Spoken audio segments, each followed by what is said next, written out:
Oleh sebab itu, tanggung jawab kita adalah jangan diam melihat kebatilan. Kita negara konstitusional. Undang-Undang Dasar 1945, Pancasila, Negara Kesatuan Republik Indonesia.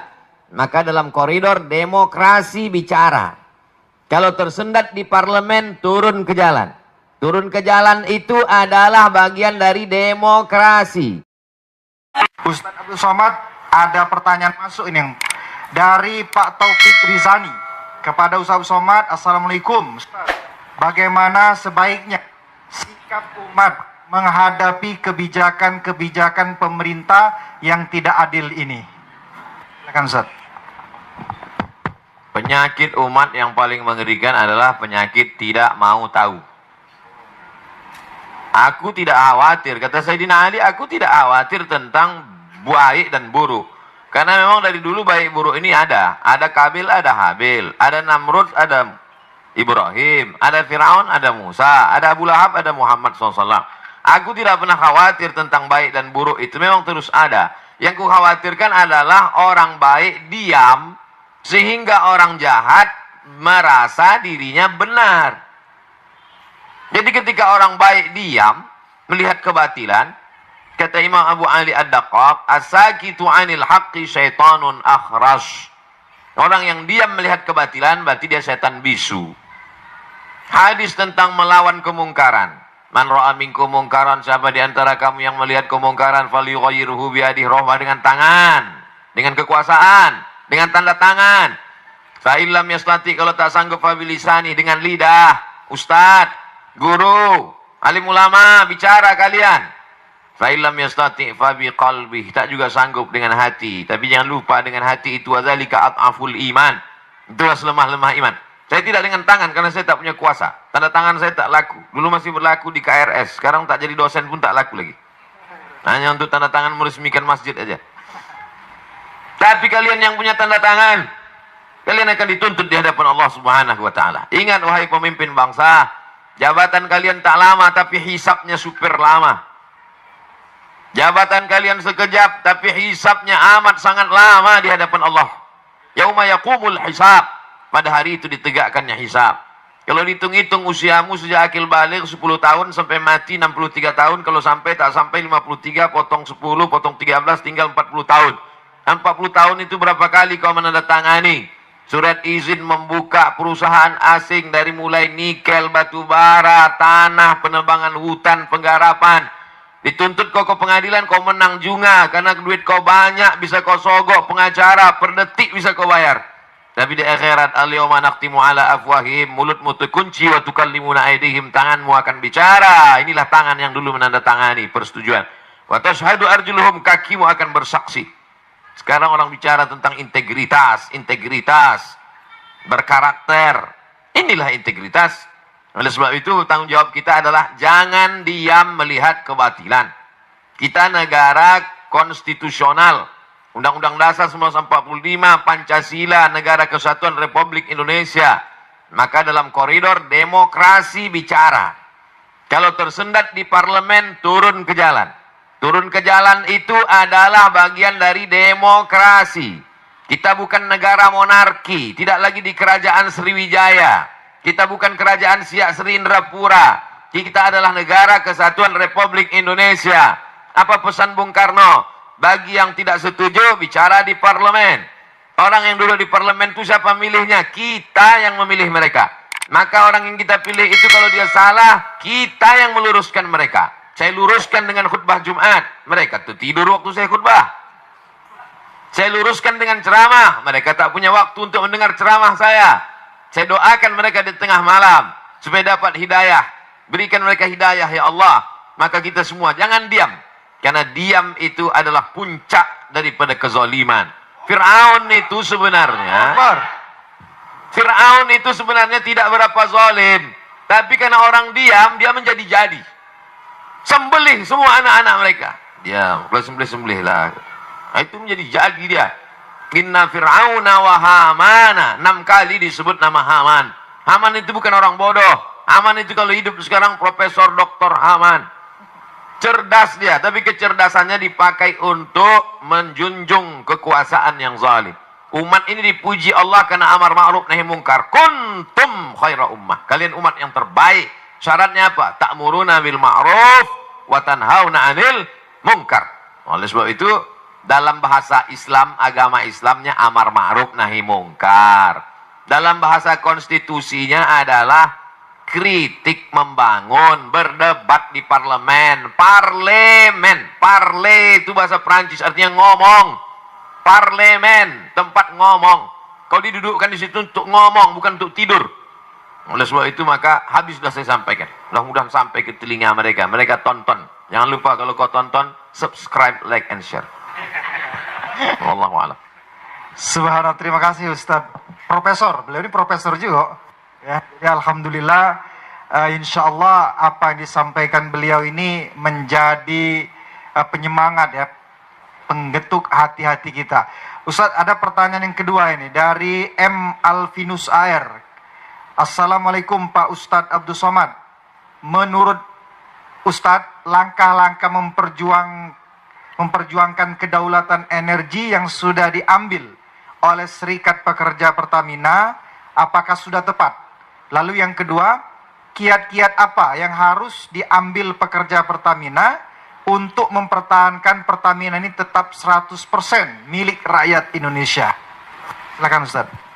Kita punya pakar-pakar, pakar undang-undang tata negara, pakar undang-undang hukum segala hukum dengan berbagai macam cabang-cabangnya.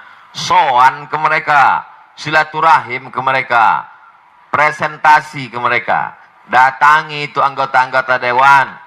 Konstituen Bapak kami ini adalah orang yang Bapak duduk di situ, kami milih Bapak. Kami datang ini mau menyelamatkan Bapak supaya jangan sampai masuk neraka jahanam, Pak. Kami sayang sama Bapak. Maka dengan ini kami hadir, Pak. Dengan Ustadz minta sumbang saran, kontribusi, doanya. Dengan mereka tokoh-tokoh itu jelaskan, presentasikan. Itu bagian dari amar ma'ruf nahi mungkar. Banyak orang sekarang amar ma'ruf, ngajak zikir, ngajak baca Quran, ngajak i'tikaf. Banyak amar ma'ruf, ngajak ke Makkah, itu yang paling banyak, ngajak umroh. Tapi untuk mengajak, melarang orang dari buat kemungkaran ini, kenapa? Takut tersinggung, takut kena bully, takut kena caci maki, takut kena macam-macam. Takut kena kriminalisasi. Nah, itu. Oleh sebab itu saya sampaikan, bagi sahabat-sahabat, pejuang-pejuang, dulu pejuang-pejuang ini mengangkat senjata untuk mengusir Belanda, Jepang, komunis. Hari ini kita tidak lagi berhadapan dengan Jepang, Belanda, tapi justru berhadapan dengan anak bangsa yang kulitnya seperti kulit kita, hidungnya pesek macam kita, bahasanya bahasa kita, tapi isi otaknya lebih parah daripada Jepang dan Belanda. Oleh sebab itu maka kuat-kuatkan hati. Ini hati kita ini bimbang, takut, cemas, ngeri sedap. Oleh sebab itu kata Allah, "Falyabudu rabb hadzal bait." Banyak-banyak ibadah, banyak-banyak berzikir, banyak-banyak baca Quran. Kalau kau buat banyak ibadah, falyabudu rabb hadzal bait, Allah balas dua. At'amahum min ju'. Kalau kau lapar dikasih Allah kau makan. Wa amanahum min khauf. Kalau kau takut diamankan Allah, dihilangkan Allah rasa takut dari dalam hatimu. Hidup ini singkat, tapi dengan singkat ini resikonya luar biasa lama. Nah, jadi apa yang saudara-saudara lakukan? Konsultasikan kepada yang mengerti hukum, bagaimana jalur yang tepat. Bismillah tawakkaltu 'ala Allah, la haula wala quwata illa billah. Niatnya adalah memperjuangkan harta benda milik rakyat, milik umat. Man mata duna malihi fahuwa syahid. Siapa yang mati membela harta bendanya, matinya mati syahid. Nah, itu Nabi yang ngomong begitu, bukan saya. Wallahu a'lam bishawab. Terima kasih Ustadz Abdul Somad.